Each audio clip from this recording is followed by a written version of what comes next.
So after for waiting a little while before I decided to figure out what would be my next 5 mile mark conversation with you.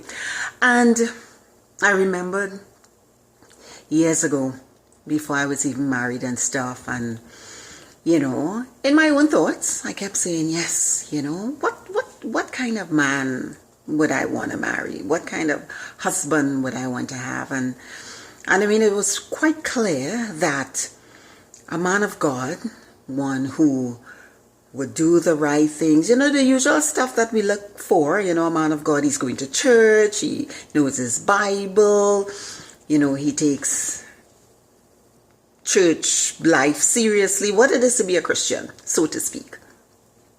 And so, you're looking and you're looking and you're looking and you're looking. And now that I look back, making that statement now, if I were to say, or I were to tell my children, look for a man of God, somebody who goes to church all the time, he's active in church, he does certain things, everything is about the church. Well, what I'd like to say today, careful what you ask for. Because more and more, I look on Facebook, I look at blogs, and people are more and more disappointed in some of the so-called men of God. So, I guess what I'm simply trying to say is, careful what you ask for and start looking for the subtle things in life that really, really matters and counts. Now, I'm not saying that a man of God isn't worthy. Oh, certainly. If you can find him or her, as the case may be, in spirit and in truth, all well and good. That's perfect. That's wonderful. But you know what? What about the man who doesn't fully understand the Bible? Or the man who can't really quote a verse for you, but he has a fear for God. He knows that there's a greater power that exists, and he respects that. And he's able to still come to you and say, babe, I don't fully understand this, or I don't fully get this, but I'm willing to learn. I would like to know.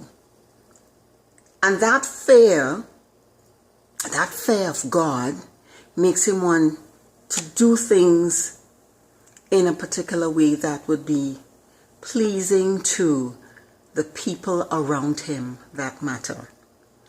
That man that would appreciate the fact that, because of the nature of my job, I'm not home every day, but your birthday is coming up, so he's going to surprise you by making that special effort to be home when you don't expect him to be home. Or that man that he knows he comes home on the weekend, but that Sunday morning you decide, rather than lay late in bed with him, you decide, I have this feeling to go to church, honey, so, that so-called quality time for Sunday morning, you decide to go to church. And he says, no probs, babe.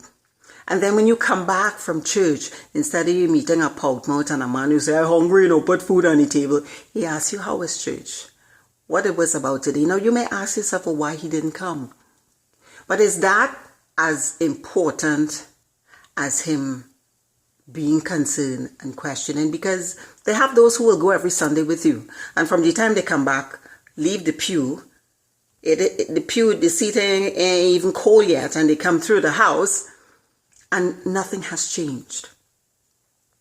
You know what I'm saying? Or that man who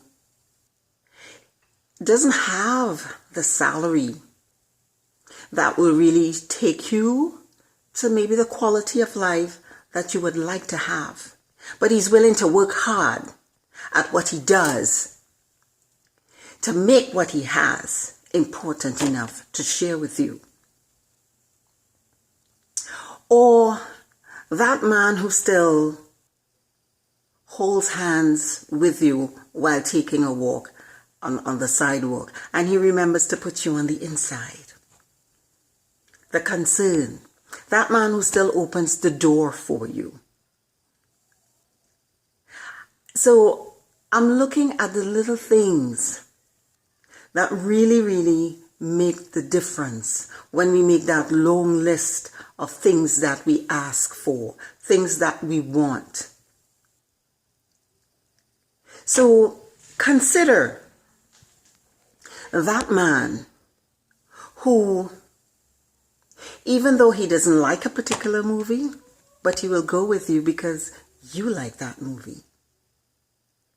Or that man who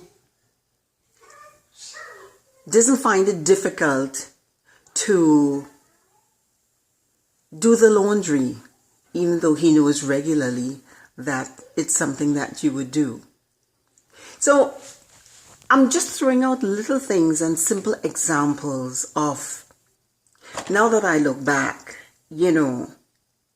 I always, like I said, it was so important to find a man of God. But I've realized it's more important to find the man who respects and has a certain fear for God, but is still journeying. That man who's still journeying because he understands what it is to keep a family together, keep a family happy, quality time spent. And so simple. I'm just planting some seeds in your mind right now. As women, careful what you ask for.